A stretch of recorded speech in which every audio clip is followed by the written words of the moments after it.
Ja, razprave so dejansko na mestu, so različne, pokrivajo širok spekter vsebin in mislim, da vsak poslušalec lahko izve tisto, kar ga zanima. Odnesel sem kar nekaj novega, predvsem iz teh mehkih veščin, iz področja standardizacije, pregled okvirjev legislative v okviru ESG-ja in tudi zanimive primere, kako se tega izziva lotevajo podjetja na področju elektrogospodarstva. V Sloveniji nam na splošno morda primanjkuje povezovanja, tako da povezovanje takšne branže je seveda v teh časih izjemno pomembno.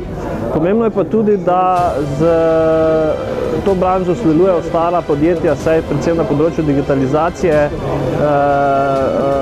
prihajajo veliki izzivi, ki so interdisciplinarni.